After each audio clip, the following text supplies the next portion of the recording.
संपूर्ण भारत के छात्रगण, खास करके बिहार के छात्रगण जो कि 12वीं कक्षा में अध्ययनरत हैं, आ गए हो सुनील जी खाटी बिहारी, आ गए नाउ सुनील जी खाटी Bihari came in front of the camera and be ready to get one of the best lecture series. आपके सामने एक लाजवाब बेहतरीन लेक्चर सीरीज 12वीं के कक्षा खास करके बायोलॉजी विषय से संबंधित वस्तुनिष्ठ की अद्भुत जानकारी, बेहतरीन जानकारी, लल्लन टॉप जानकारी और अत्यंत महत्वपूर्ण वस्तुनिष्ठ प्रश्नों को श्रृंखला लेकर के हाजिर हूं। इस बार चैप्टर का नाम है जीवों में जनन।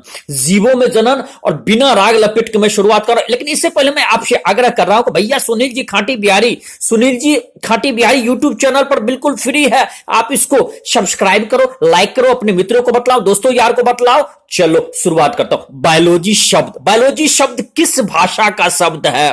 तो बायोलॉजी शब्द और किन दो शब्दों से मिलकर के बना है? पहला ऑब्जेक्टिव प्रश्न, तो बायोलॉजी शब्द ये लैटिन भाषा के शब्द से निकला हुआ शब्द है, ये लैटिन से निकला हुआ शब्द है और लैटिन ये बायो और लोगस शब्द से बना है। बायो मीन्स होता है, ये ग्रीक लैटिन भाषा का शब्द है और बायो का अर्थ होता है जीवन और लोगस का अर्थ होता है अध्ययन। दूसरा प्रश्न, अत्यंत महत्वपूर्ण प्रश्न कि जीव विज्ञान शब्द या बायोलॉजी शब्द का पहली बार प्रयोग किसने किया था? लल्लन टॉप प्रश्न इस बार आएगा, नहीं आएगा तो हम मोच काट करके फेंक देंगे। चलो भैया, तो इसका प्रयोग किया था लेमार्क और ट्रेवेर्नियर ने। लेमार्क फ्रांस का रहने वाला था और ट्रेवेर्नियर जर्मनी का रहने वाला था। इसको याद रखना। अब अगला प्रश्न, अत्यंत महत्वपूर्ण प्रश्न, लाजवाब प्रश्न, कई बार पूछ चुका है, आगे भी पूछेगा, तैयार रहना। प्रतियोगी परीक्षा तक में पूछा है कि इसमें कि किसको हम जंतु विज्ञान का पिता भी कहते हैं? तो जंतु विज्ञान का पिता इसको हम कहते हैं, अरस्तु को कहते हैं। सिकंदर का गुरु अरस्तु था, ये याद है ना। चलो अब अगला इसमें कि जीव विज्ञान को क्रमबद्ध विज्ञान के रूप में प्रस्तुत करने वाला कौन सा ग्रीक दार्शनिक था? इसका भी नाम अरस्तु। आपको अब तक मैंने 5 वस्तुनिष्ठ प्रश्न बतलाया, लाजवाब प्रश्न बतलाया। और इसी तरह से यदि आपको यह पूछ दे कि who is the father of biology, यदि आपको यह पूछ दे कि जीव विज्ञान का जनक कौन है, तो उस स्थिति में भी ध्यान रखिएगा, आपका उत्तर होगा अरस्तु। ठीक है, जल्दी बोल गणेशवा, तोरे से पूछ रहे हैं। चल गणेशवा, निमोचिया गणेशवा, तू है बोल कि जीव विज्ञान का जनक कौन है? अरस्तु। बहुत बढ़िया बात है, 80% नंबर आवेगा। चल मुर्गा कट रजीबा, तू बोल कि इसमें बायोलॉजी शब्द का इसने प्रतिपादक कौन था? बायोलॉजी शब्द दिया कौन था? तो ये शब्द आपको दिया था ये लेमार्क और ट्रेवेर्नियर ने। अगला प्रश्न अब कि जन्म से लेकर के प्राकृतिक मृत्यु तक के काल को क्या कहते हैं? जन्म से लेकर के प्राकृतिक मृत्यु तक के काल को जीवन अवधि कहते हैं। बहुत बढ़िया प्रश्न। अब 7वें प्रश्न की ओर हम लोग बढ़ रहे हैं। तो 7वें प्रश्न की ओर बढ़ रहे हैं। कौआ का औसतन जीवन काल क्या होता है? तो लगभग 15 वर्ष होता है। 8वां वस्तुनिष्ठ प्रश्न कि इसमें कि आम का औसतन उम्र लगभग कितना हो सकता है? तो आम का औसतन उम्र लगभग 300 वर्ष के आसपास होता है। लेकिन पीपल का औसतन उम्र तो 900 ईस्वी से लेकर या 900 ईस्वी ने 900 वर्ष से लेकर के 3000 वर्ष के बीच औसतन आप रखिए 2500 वर्ष के आसपास होता है। इसलिए पेड़ के आकार या पेड़ के मान लीजिए उस पर आप उसका निर्धारित नहीं कर सकते हैं जी इसका औसत उम्र क्या होगा। अच्छा, अब हम चले 9वें प्रश्न की ओर, वस्तुनिष्ठ प्रश्न की ओर, लाजवाब प्रश्न की ओर, बेहतरीन प्रश्न की ओर, लल्लन टॉप प्रश्न की ओर। अच्छा, ये आप बतलावें कि कौन सी ऐसी जीव होती है जिनका आपका इसमें स्वाभाविक मृत्यु नहीं होती है, प्राकृतिक मृत्यु नहीं होती है? तो एक कोशिकीय जीव, सिंगल सेल, ये आपके जीव होते हैं, इनकी प्राकृतिक मृत्यु नहीं होती है।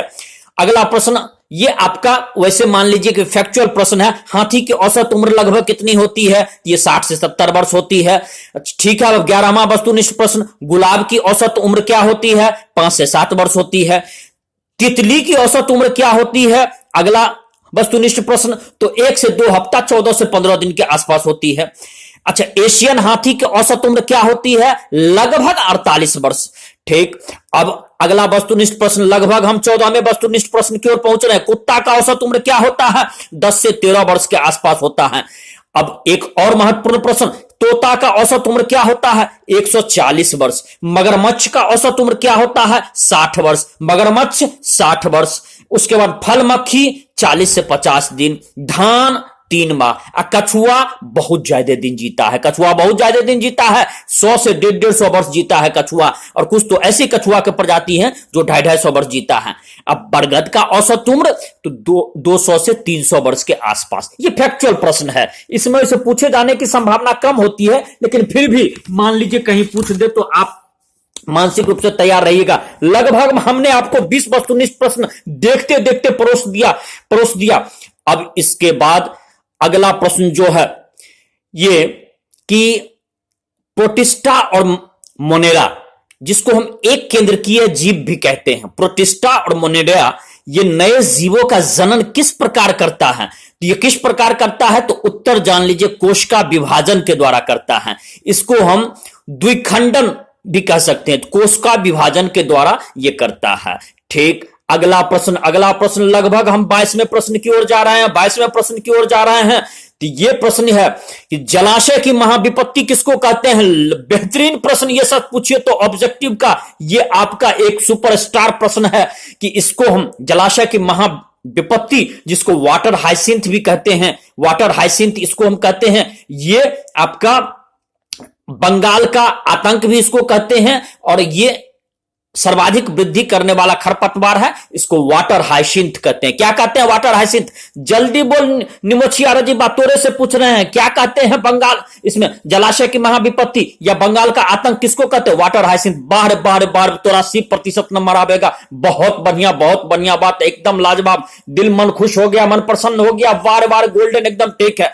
अगला प्रश्न कि कौन सा ऐसा है पौधा या पत्ती जिसका कटे पटे अब उसके किनारे से कलिका निकलती है, कलिका निकलती है तो किसान और माली इस गुण का लाभ लेकर के पादप का व्यापारिक उत्पादन करते हैं। तो पादप का व्यापारिक उत्पादन करते हैं तो इसको हम लोग कहते हैं ब्रायोफिलम कहते हैं, और सामान्य भाषा में पत्थर चट्टा भी कहते हैं, तो पत्थर चट्टा। ठीक, अगला प्रश्न ये कि नर और मादा विपरीत लिंग वाले एक जगह मिलकर के तब जो इसमें एक जगह मिलकर के और तब जो जायगोट का निर्माण कहते हैं, इसके लिए कौन सा शब्द हम लोग प्रयोग करते हैं बायोलॉजी में? तो युग्मनज कहते हैं, जायगोट कहते हैं कि नर और मादा मिलकर के इसका ये जायगोट। अच्छा, अब अगला प्रश्न लगभग हम 24वें प्रश्न तक पहुंच चुके हैं। इसमें वृद्धि का काल बचपन से किशोरा अवस्था की प्रवस्था, इसमें कि किशोरा अवस्था की प्रवस्था को हम लोग और कौन सा कहते हैं जो वृद्धि का काल होता है? तो इसको बायोलॉजी में शब्द नाम दिया गया कायिक प्रवस्था, काया बनने वाली, शरीर बनने वाली, इसको कायिक प्रवस्था कहते हैं। अच्छा, 25वां वस्तुनिष्ठ प्रश्न, अत्यंत महत्वपूर्ण प्रश्न, लल्लन टॉप प्रश्न, ये सच पूछिए तो इस चैप्टर का आपका अमिताभ बच्चन है। कौन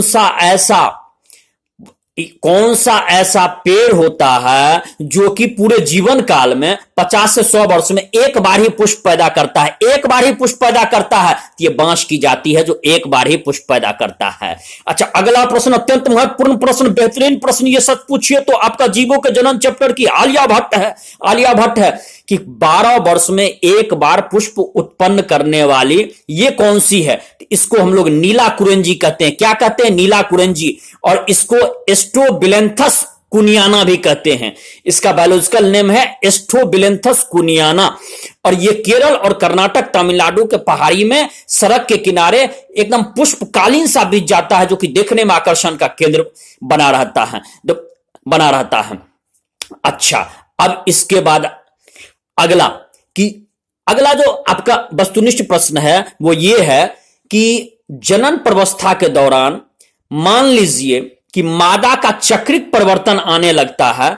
उस चक्रिक परिवर्तन जिसको हम लोग मंथली भी कहते हैं, मेंस भी कहते हैं, तो उस चक्र को क्या कहते हैं? मंद चक्र कहते हैं, ऋतुस्राव भी कहते हैं। चलिए, अब और अगला प्रश्न, अब हम पहुंच चुके हैं लगभग 28वें ऑब्जेक्टिव की ओर पहुंच चुके हैं। लाजवाब प्रश्न अब आपको आवेगा। तो आपको कौन सा ऐसा प्राणी है जो उभयलिंगी है, द्विलिंगी है, मन नर भी है और मादा भी है? अत्यंत महत्वपूर्ण प्रश्न, लल्लन टॉप प्रश्न, ये सच पूछिए तो आपका इस चैप्टर का अक्षय कुमार है। तो केचुआ भी हो सकता है, स्पंज भी हो सकता है, टेप वर्म भी हो सकता है, जोक भी हो सकता है। तो आपको प्रश्न पूछ सकता है जिसमें से कौन कौन ऐसा होगा कि जो कि आपका द्विलिंगी नहीं है। तो ये सब द्विलिंगी है, केचुआ, स्पंज, टेप वर्म, जोक। अच्छा, जबकि तिलचट्टा जो है वो एक लिंगी है। तिलचट्टा एक लिंगी, इसको याद रखेंगे, भूलेंगे नहीं, ये आपको पूछेगा। अब आगे का प्रश्न जो आपका 30 में लगभग ऑब्जेक्टिव 30 में तक पहुंच चुके हैं, ये सब आदमी जानते हैं। मनुष्य में कितने जोड़ा क्रोमोसोम्स होते हैं? 23 जोड़ा होते हैं, कुल मिलाकर के 46। घरेलू मक्खी में कितने जोड़ा क्रोमोसोम्स होते हैं? तो 6 जोड़ा, कुल मिलाकर के 12। चूहा में कितने जोड़ा क्रोमोसोम्स होते हैं? 21 जोड़ा, कुल मिलाकर के 42। कुत्ता में कितने क्रोमोसोम्स होते हैं? तो 39 जोड़ा और कुल मिलाकर के 78। बिल्ली में कितने क्रोमोसोम्स होते हैं? तो 19 जोड़ा, कुल मिलाकर के 38। फल मक्खी में कितने क्रोमोसोम्स होते हैं? तो 4 जोड़ा, कुल मिलाकर के 8। लेकिन अब जो आपका अत्यंत महत्वपूर्ण प्रश्न ये आ रहा है, ये आपको लल्लन टॉप प्रश्न है, निश्चित पूछेगा, हर हाल में पूछेगा। तैयार हो जा, चल रे गणेश भाई, तैयार हो जा। ऑफियोग्लोसम में कितने जोड़ा होते हैं? तो 630 जोड़ा, लगभग 1260 होता है, 1260। सेब में कितने होते हैं? 17 जोड़ा, कुल मिलाकर के होता है 34। धान में कितने होते हैं? तो 12 जोड़ा, कुल मिलाकर के होता है 24। मक्का में कितने होते हैं? तो 10 जोड़ा, कुल मिलाकर के होता है 20। आलू में कितने होते हैं? तो 24, कुल मिलाकर के 48। तो इस तरह से आप प्याज में कितने होते हैं? तो 16 जोड़ा, कुल मिलाकर के आपका हो गया 32। इसको आप क्या कीजिएगा, बार बार सुनिएगा, एक बार में नहीं याद होगा, ये मैं मानता हूं, एक बार में नहीं याद होगा। ठीक, अब अगला महत्वपूर्ण प्रश्न वो ये कि कौन सा, जैसे इसमें कि जनरली जो होता है, जैसे नर और मादा का मिलन, तो उसमें नर युग्म, जैसे नर युग्मक जो होता है वो चलनशील होता है। लेकिन फंजाई में क्या होता है कि दोनों युग्मक चलनशील होते हैं। ठीक, तो जैसे मान लीजिए कि शैवाल और ब्रायोफाइटा, टेरिडोफाइटा में दोनों युग्मक, मान लीजिए युग्मक चलनशील होते हैं। तो इसमें माध्यम का कौन काम करता है? तो माध्यम का काम करता है जल। तो माध्यम का काम करता है जल। बिल्कुल सही जवाब, बिल्कुल सही जवाब। चलो भैया, अगले की ओर हम बढ़ चले। लाजवाब प्रश्न, बेहतरीन प्रश्न, लल्लन टॉप प्रश्न अब आ रहा है। तो ये कि बिना निषेचन, बिना जायगोट फॉर्मेशन, अर्थात कि कुछ जीव ऐसे होते हैं जो बिना निषेचन, नर युग्मन के बिना ही मादा युग्मक नए जीव का निर्माण कर सकती है, कर लेती है। तो वो कौन है? तो उसमें आपका मान लीजिए कि वो कौन से जीव हैं? इस तरह का प्रश्न यदि पूछता है वस्तुनिष्ठ में, तो आप ध्यान रखिएगा, रोटीफेरस है आपका, रोटीफर्स या मधुमक्खी या कुछ छिपकलियां। तो रोटीफर्स, मधुमक्खी या कुछ छिपकलियां, इसको हम लोग, अच्छा, तो इस तरह का सिर्फ मादा युग्मक ही नए जीव का निर्माण कर ले बिना नर युग्मक के साथ, उसको किस तरह का जनन कहते हैं? उसको जनन कहते हैं अनिषेक जनन। लगभग हम 36 में वस्तुनिष्ठ तक पहुंच चुके हैं। बार बार कमाल है, बार सुनील जी, खाटी बिहारी, कमाल है, कमाल है। चलो भैया, अगला हम लोग पहुंचे। तो इसमें कौन से ऐसे जीव हैं जिसका युग्मक संलयन वो शरीर के बाहर इसमें शरीर के बाहर संपन्न होता है? अब जैसे देखिए, मनुष्य में मान लीजिए पुरुष और महिला है, तो उसका युग्मक इसमें शरीर के अंदर होता है, लेकिन इसमें शरीर का बाहर होता है। इसको एक्सटर्नल फर्टिलाइजेशन भी कहते हैं। कौन सा है?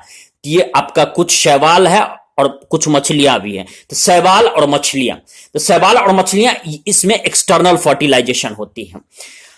अब अगला प्रश्न कि कुछ ऐसे भी होते हैं जिनका युग्मक संलयन शरीर के भीतर संपन्न होता है।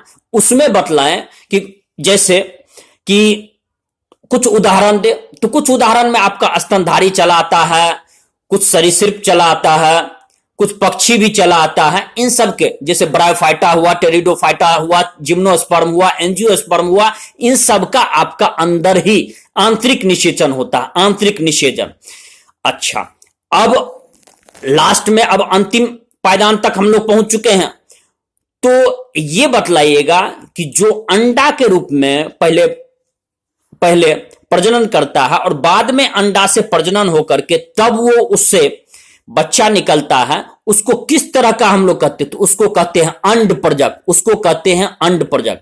अच्छा, चलो भैया, अब लगभग हम अंतिम पायदान की ओर पहुंच रहे हैं। अंडा का जो खोला बना रहता है वो किस तरह का खोला रहता है? तो वो कैल्शियम युक्त होता है। वो कैल्शियम युक्त होता है, उसको धीरे से आप चम्मच से मारिएगा तो फूट जाएगा, आप थोड़ा सा लोहा से मारिएगा तो फूट जाएगा और उसको फूट जाएगा। तो इस तरह से आपका इस चैप्टर का, इसमें जीवों में जनन से संबंधित जो 12वीं कक्षा का प्रथम आपका था चैप्टर, लाजवाब ढंग से हमने वस्तुनिष्ठ प्रस्तुत कर दिया है। आप 2 बार सुन लो, मैं दावा करता हूं कि जब तक कब्र पर नहीं पहुंचोगे तब तक भूलोगे नहीं। तुमको तो छोड़ो, तुमको नाती पोता तक का याद रहेगा। इसी तरह से मैं सुनील जी खांटी बिहारी विदा ले रहा हूं। जय बिहार, जय भारत। और बहुत जल्दी मैं आपको अगले चैप्टर की ओर मिल रहा हूं।